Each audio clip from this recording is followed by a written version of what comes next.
Sebuah basis data memiliki penjelasan terstruktur dari jenis fakta yang disimpan di dalamnya. Penjelasan ini disebut dengan skema, di mana skema menggambarkan objek yang diwakili oleh suatu basis data dan hubungan antar objek tersebut. Kedua adalah pengertian dari sistem manajemen basis data.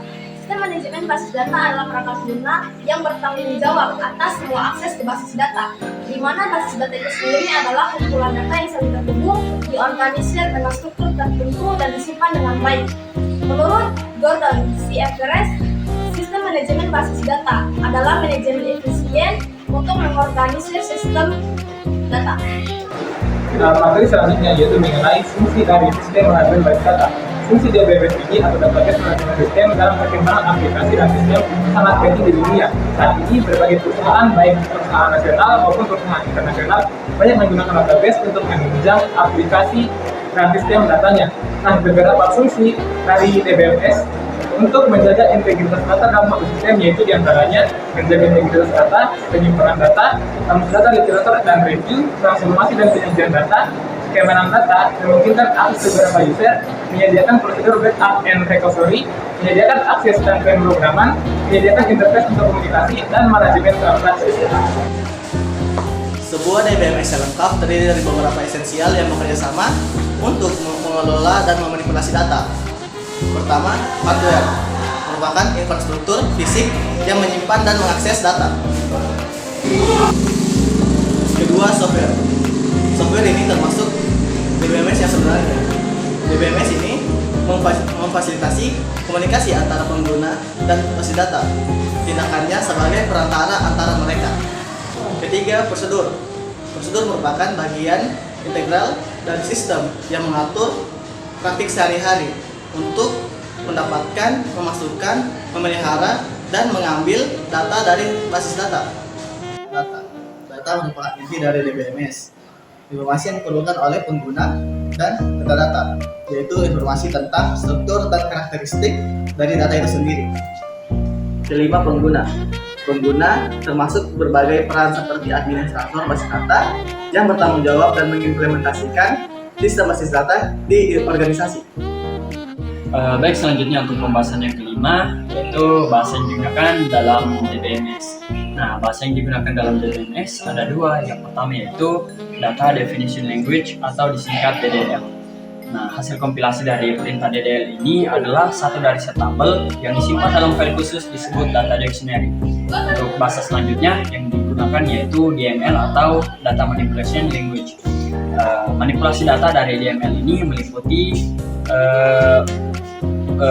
pengambilan informasi dalam basis, selanjutnya penempatan informasi baru dalam basis, dan yang terakhir yaitu penghapusan informasi dari basis. Materi yang keenam yaitu istilah dalam DBMS. Ada banyak istilah yang sering digunakan dalam database management system. Yang pertama yaitu entity. Entity adalah orang, tempat kejadian atau konsep dari informasi yang direkam. Contohnya mahasiswa, buku, dan pembayaran pada bidang kemahasiswaan. Istilah yang kedua yaitu atribut. Atribut merupakan sebutan untuk mewakili suatu entity. Contoh atribut mahasiswa yaitu nama, alamat, dan tanggal lahir. Kemudian yang ketiga yaitu file.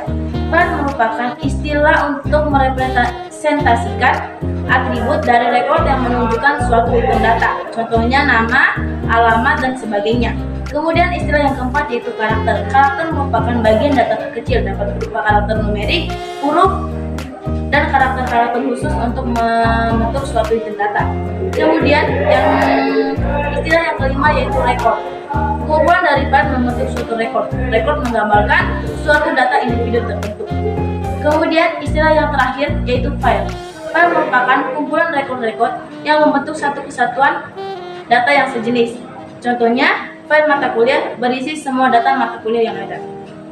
Selanjutnya untuk pembahasan yang ketujuh yaitu key pada DBMS. Nah, pada prinsipnya basis data menggunakan model relasional yang pada model ini menggunakan kunci untuk dapat mengidentifikasi atau membedakan antara satu tabel dengan tabel yang lainnya. Nah, ada beberapa kunci yang digunakan pada sebuah model relasional dalam DBMS. Yang pertama yaitu super key.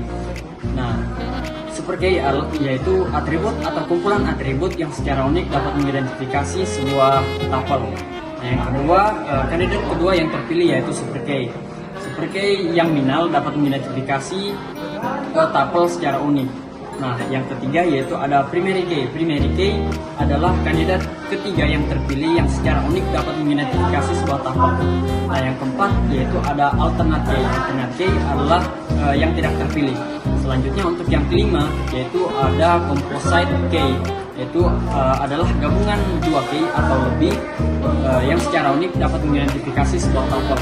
Yang kelima ada foreign key, yaitu atribut yang merupakan key pada relasi lain. Selanjutnya yaitu tujuan DBMS atau Database Management System. Dalam penggunaannya ada beberapa tujuan dari Database Management System, yaitu dapat digunakan secara bersama. Yang kedua itu terdapat kecepatan serta kemudahan dalam mengakses data. Efisiensi ruang penyimpanan data digunakan untuk menangani data dalam jumlah yang besar atau banyak. Selanjutnya yaitu keuntungan pemakaian Database Management System atau DBMS. Dalam penggunaannya, Database Management System memiliki banyak keuntungan, yaitu terdapat kebebasan data serta akses yang efisien, dapat mereduksi saat pengembangan aplikasi, adanya integritas serta keamanan data, terdapat administrasi keberagaman data, adanya akses berbarengan serta perbaikan dari terjadinya crashes atau tabrakan dari sistem serentak. Selanjutnya yaitu kerugian penggunaan Database Management System. Selain adanya keuntungan, DBMS juga memiliki kerugian, yaitu harus beralih piranti lunak yang mahal. DBMS juga membutuhkan kemampuan penyimpanan primer serta sekunder yang semakin besar daripada yang dibutuhkan oleh program aplikasi lain. Selanjutnya, macam-macam DBMS atau Database Management System. Ada beberapa software atau perangkat lunak DBMS yang sering digunakan dalam aplikasi program. Antara lain, yang pertama adalah MySQL. MySQL merupakan sebuah perangkat lunak sistem manajemen basis data SQL atau DBMS yang multi-thread, multi-user dengan sekitar 6 juta instalasi di seluruh dunia. Yang kedua adalah Oracle, yaitu Relation Database Management System untuk mengelola informasi secara terbuka, komprehensif, dan terintegrasi. Yang terakhir yaitu Redis. Apa itu? Yaitu salah satu aplikasi Relation Database Management System yang bersifat open source. Selanjutnya, saya akan menjelaskan materi tentang arsitektur DBMS. Arsitektur Data Management System adalah cara di mana komponen-komponen DBMS menyediakan layanan yang diperlukan untuk mengakses dan memanipulasi data dalam database. Komponen arsitektur DBMS Enterprise. Ada beberapa komponen arsitektur DBMS.